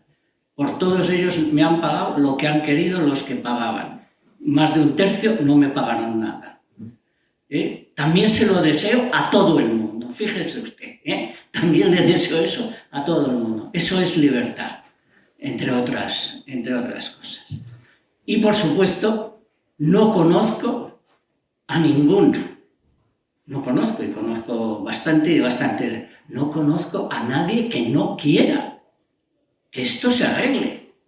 Y esto no lo hemos provocado, ni los defensores de la naturaleza, ni los abogados del diálogo con el resto de lo viviente o de la comprensión, sencillamente, de lo que significa estar vivo en un planeta con vida. Eso lo ha organizado un sistema económico que hay que identificar. Y que lo ha hecho precisamente para beneficiarse más desde ya lo beneficiado en exceso. Es que ahí es donde hay que identificar. Extremadura ha sido saqueada por el parasitismo urbano de las grandes concentraciones. Si hay 1 millón de extremeños en esas grandes ciudades, focos industriales, de este país, se debe precisamente a que ellos querían esa población allí. Ahora ya ni siquiera se puede aceptar, porque en estos momentos, si pasa algo grave en el planeta, es que está desmantelándose también el sistema hiperproductivo. Están pasando cosas en estos últimos meses verdaderamente nuevas en el ámbito de este planeta, ¿no? Por tanto, absolutamente claro. Es más, si recobramos la pirámide demográfica convencional, si conseguimos que Extremadura esté digna y suficientemente habitada y trabajando en lo que aquí se puede y se debería trabajar y ganando 5 veces más por el producto producido en Las Vegas, en las campiñas, en todo, a lo mejor empezamos a contribuir a superar algo que también, si es que no nos hartaremos nunca de decirlo, es inadmisible, claro que es inadmisible, pero tiene responsables. Y otro pequeño detallito. El mundo convierte en ciudadanos a 200.000 personas más cada día. Eso sí que también es insostenible. Porque esos que necesitan crear una ciudad como Madrid cada mes, esos necesitan comer, necesitan beber, necesitan respirar. Y para colmos, un puesto de trabajo urbano puede significar de 10 a 20 y hasta 50 veces más recursos económicos para que haya un puesto de trabajo en la ciudad. Incluso por eso está en el lado de lo que a mí realmente no me parece esencial, pero está ahí, en el sacrosanto mundo de contabilidades exclusivamente económicas. Eso también hay que dejarlo muy clarito. Somos demasiados, infinitamente por encima de lo lógico, de lo coherente, pero sobre todo el reto demográfico para mí es cómo, siendo demasiados, fíjense, a ver cuándo conseguimos ser menos ignorantes. un poquito menos ignorantes, ¿eh? Porque todavía es menos sostenible la ignorancia. Entre otras cosas porque toda violencia nace de la ignorancia. La destrucción de la vida de este planeta nace de la ignorancia urbana. Ramón. Pues muchas gracias, Joaquín. Sí. ¿Qué distorsión está produciendo en esta economía, en la demografía, esta problemática que estamos poniendo? ¿Qué distorsión está produciendo la globalización en la que estamos inmersos hace ya tiempo, que hace que los mercados o las producciones se aumenten excesivamente en un sitio un solo producto, de luego tiene que transportarse a otro sitio, y con un tratamiento totalmente alejado de lo que nuestros abuelos, de lo que habla Joaquín, nuestros abuelos hacen esa economía que nosotros teníamos de la mano y que permitía también el arraigo de las poblaciones en los territorios. A los dos, sí, porque los dos enfoques.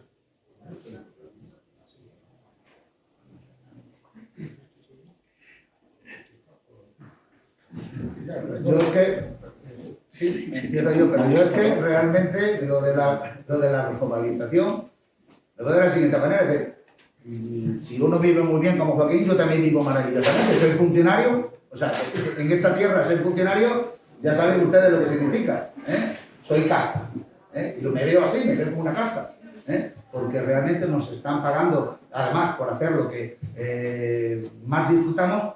Y el tema de la globalización, pues algunos dicen la globalización hay que orientarla, pero la globalización es maravillosa. Gracias a la globalización nos estamos grabando ahí, estos señores y yo tenemos un portátil, tenemos un coche con el que nos desplazamos, tenemos cualquier producto en nuestra nevera. En la época de nuestros abuelos o bisabuelos, fíjense ustedes si era tanta la miseria, tantísima la miseria, que, bueno, no voy a decir que generara una guerra civil, que también, pero la esperanza de vida de los humanos en aquellos momentos era de 41 años. Lo hemos duplicado, ¿verdad? Tiene acceso a la educación en estos momentos en Europa el 100% de la población. Tiene mejoras económicas extraordinarias. Luego podemos decir lo que queramos. Podemos no creer en los indicadores, pero si ustedes piensan que sus antepasados vivían mejor que ustedes, no saben en el mundo en que viven. De verdad. Miren, en 1800... coincide, se lo voy a poner más cerca, en 1900 el planeta tenía 900 millones de habitantes. En 1960 el planeta tenía 1968, para que no me llamen errático. 1968, cuando el informe del Club de Roma que decía que en el año 2000 se acababa el mundo, se acababa el petróleo, se acababa el gas, se acababa el agua dulce y el mundo no podía soportar 5.000 millones, pues éramos 6.000, ¿verdad? Y había más pobres en el 2000 o antes. ¿Y hay más pobres ahora con 7.800 millones que antes, sí o no? ¿Ustedes qué creen? ¿Que hay más pobres? Se lo digo yo. En 1968 los pobres en el mundo eran de los 3.000, 1.650. Casi el 60%. En estos momentos, con 7.800 millones, ustedes ya no ven como cuando éramos pequeñitos, los más jóvenes no lo han visto, los niños en África, con las barriguitas esas llenas de moscas y morían en cantidades desorbitadas. Bueno, pues en estos momentos esas imágenes ya no se ven, no digo que no existen en algún punto muy concreto, pero la población mundial en estos momentos es la mitad del total que era antes. 800 millones pasan, ¿verdad? Pero 800 millones sobre casi 8.000 es el 10%, antes era el 60%. Si todo siguiera como estaba previsto, y lo dice la agenda de la ONU para el 2030, el hambre sería cero, que es uno de los objetivos, de los 17 objetivos del desarrollo sostenible, está en eso. La globalización ha tenido muchas cosas buenas, que en otras cosas se ha desbordado, pues habrá que corregir y que reorientar. Pero gracias a la globalización tenemos todo esto.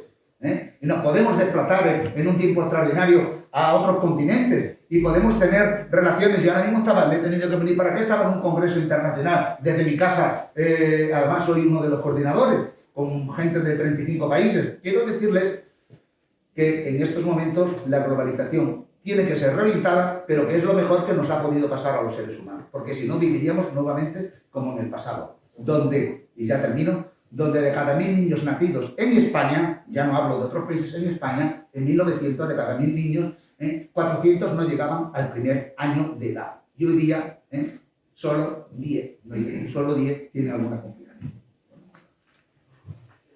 Bueno, yo no, en absoluto he mantenido ni mantengo que se viviera mejor en el pasado, para nada. Entre otras cosas, la buena vida habría también que empezar a definirla. No es en absoluto para algunas personas, afortunadamente bastantes más cada día, no es la buena vida, poderse subir a un avión. Pues no, eso no es buena vida. Lo que es buena vida es poder saborear con plenitud precisamente lo que tu capacidad de desarrollo intelectual o tu capacidad emotiva, tu capacidad de disfrute pueda poner a tu disposición. Eso está fuera todavía de toda duda para, evidentemente, los que apostamos por la vida. Lo que pasa es que la mayor parte de todo esto, de todas estas alharacas y de todas estas bendiciones de la acumulación, del aumento de la tecnología, es que se cuelan de rondón. Es que el verdadero problema es que hay infinidad de todos estos aspectos. ¿Qué significan? Significan deterioro, significan merma, significan destrucción, significan injusticia normal. Fíjense ustedes, la globalización, pues miren ustedes, en China ahora hay unos cuantos millones de millonarios que se permiten el lujo de tener un parqué con la madera de los árboles milenarios del Amazonas. ¡Qué maravilla! ¡Oh, bendición de la globalización! Cortas los árboles en el Amazonas para que un chino rico pueda pisar un parqué. Pues miren ustedes, a mí eso me parece una catástrofe moral. Una catástrofe moral.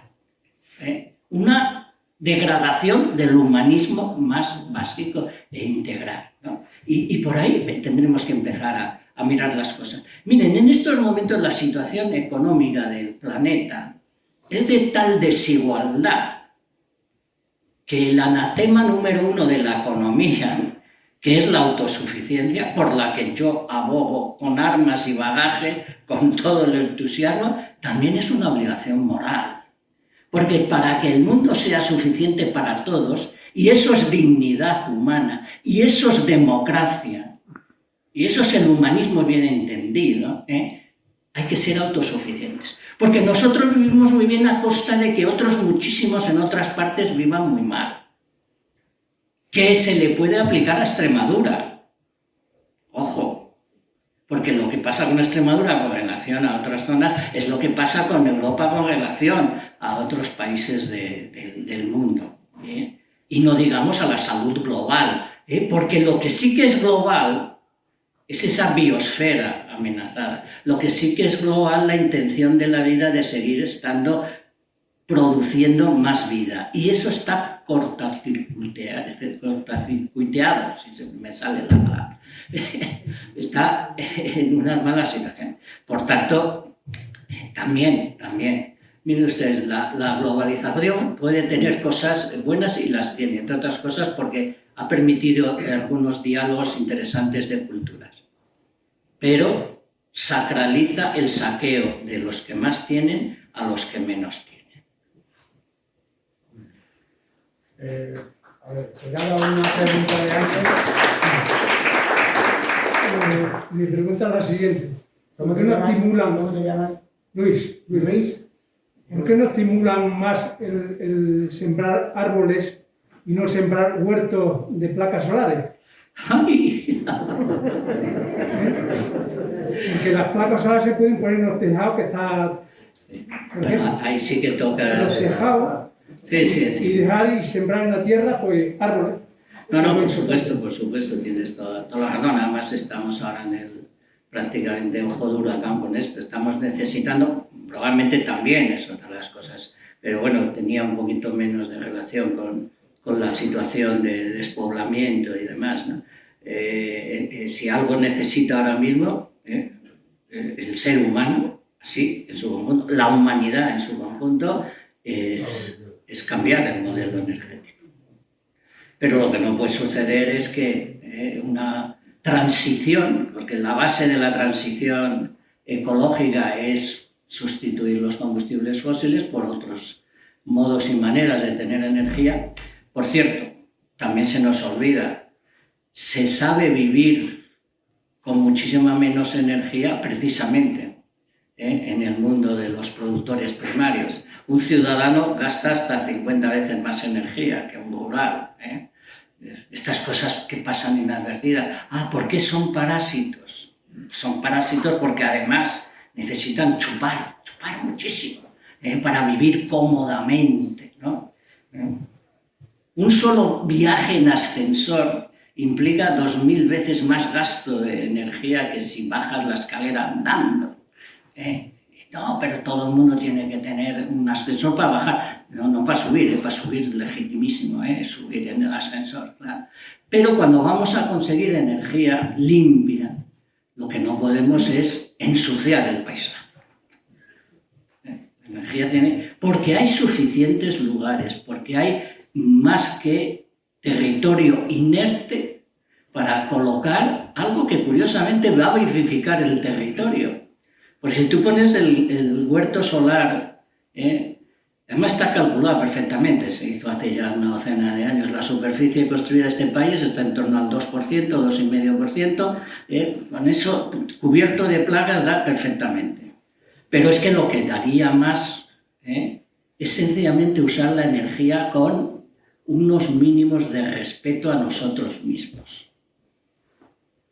Una cosa que pasa inadvertida, está totalmente calculado, está estudiadísimo por muchos técnicos. Algunos, fíjense ustedes, afirman que hasta el 60% de la energía que gasta una sociedad como la nuestra es para nada, que podría ahorrarse con cuidado, con metodología.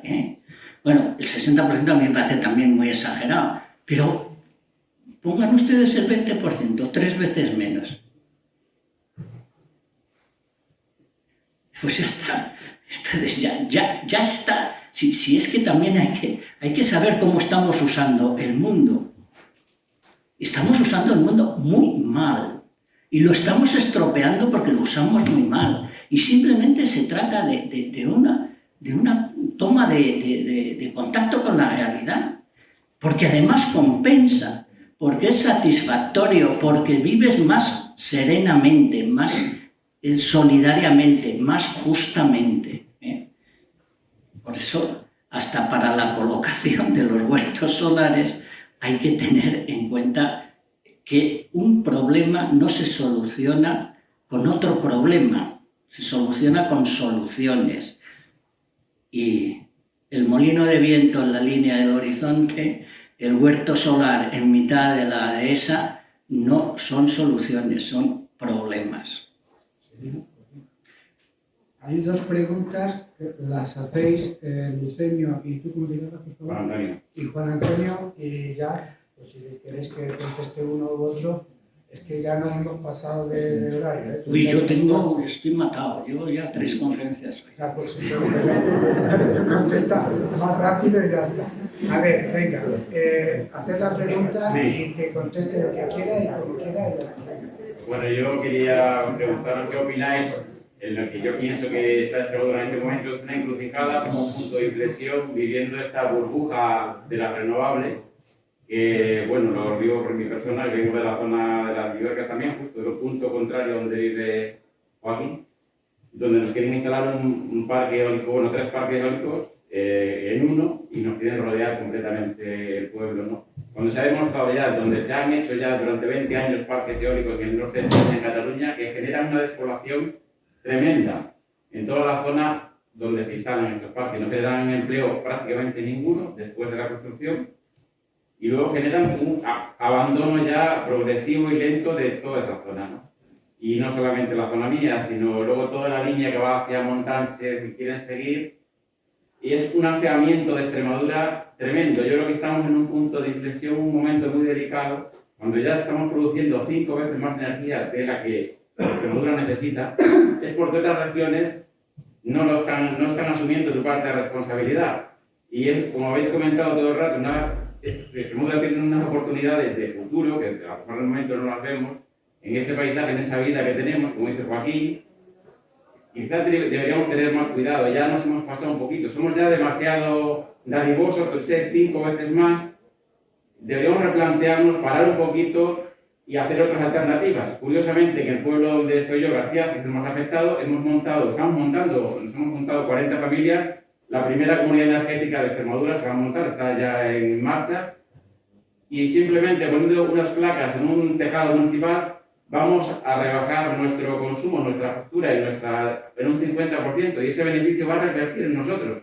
No se va a ir a empresas que están llegando de fuera, cogen el beneficio, nos dejan un 3 o un 5% a los propietarios de las fincas, un poquito más, y se van con esa energía y con ese dinero fuera. Y creo que, bueno, lo vamos a hacer un poquito como ejemplo para que se vea y un poco motivados por este objetivo. La otra pregunta y ya tenemos que terminar. Agustín. Sí, bueno, yo todavía preocupado con estos temas y también del cambio climático, sobre todo de la contaminación y demás, y los plásticos y tal. Y hablando del tema del cambio climático, con el profesor Juan Puig de Fábrega, hace menos de 10 años, fue el consultor de la Unión Europea y me decía que el cambio climático no lo tenía claro hasta qué punto era antropogénico, que es evidente que se generaba con combustible fósil y con todo más calor, sino que él pensaba que en gran parte se debía a heliogénico, que realmente la actividad solar en sus variaciones estaba produciendo el calentamiento.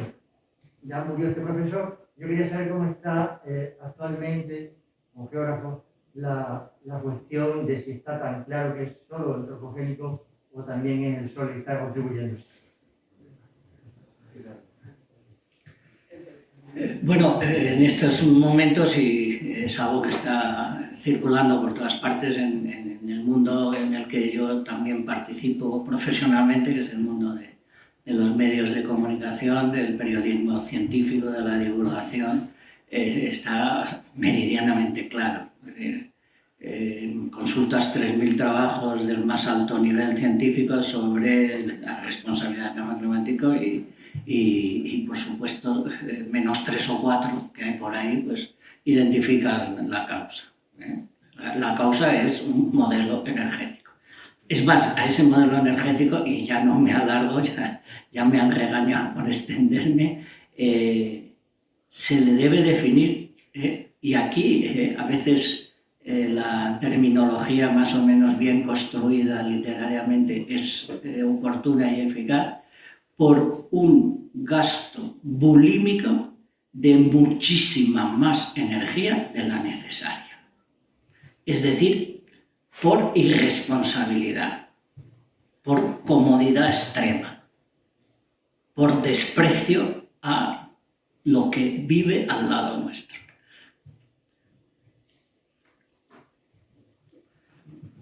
Había por allí, no sé si... Esta ley quiere hacer un apunte, Miguel Ángel, ¿no? Yo un apunte solamente anunciar a todos los que están aquí que el domingo 28 en el Cerro Otero hay una actividad de plantar árboles de encina y alcornoques, partiendo de su bellota. Ya se ha ido la tercera vez. Este año hemos ido a ver cómo han levantado las que se plantaron, las que se sembraron el año pasado, que están todas casi. Se juntaron más de 50. Hay poco jabalí. A las 10 de la mañana en la pista deportiva de Agua Viva. Perfecto.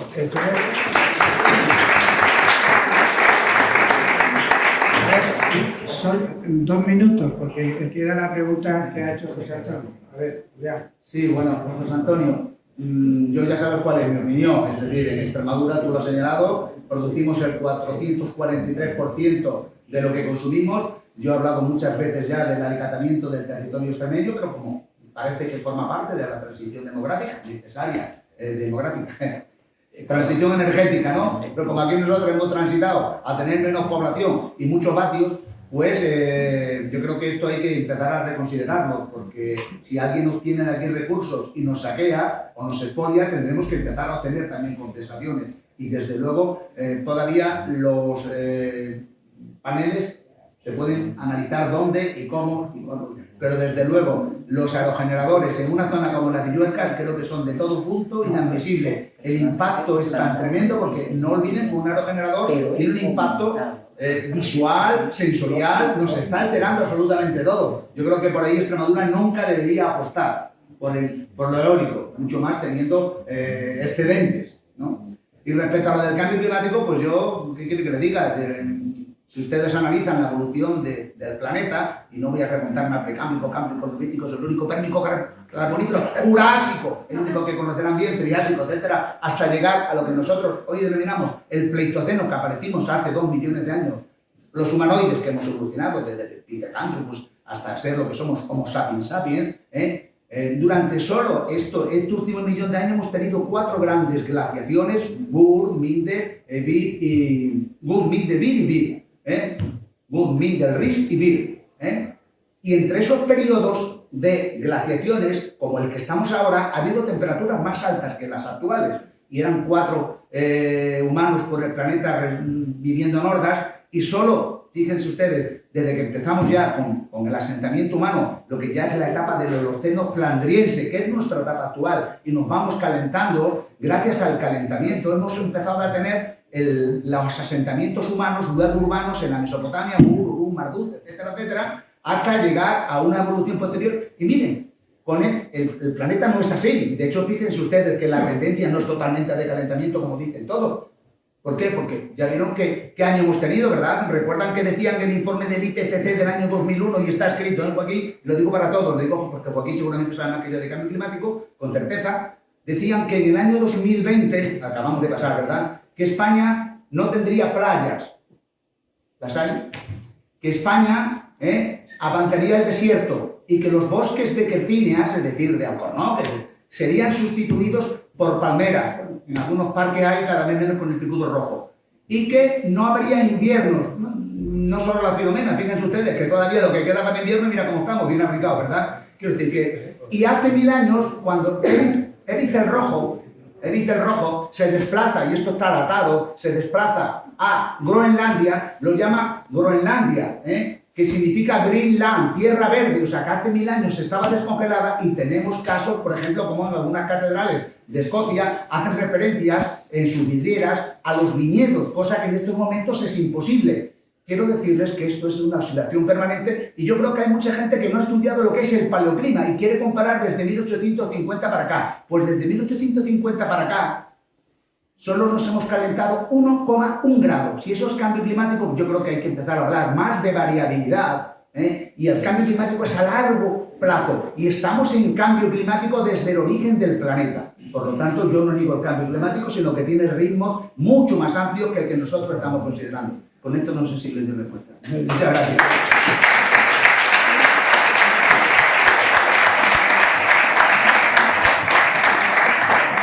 Muchas gracias por venir. Una sola cosa, la comunidad científica está equivocada,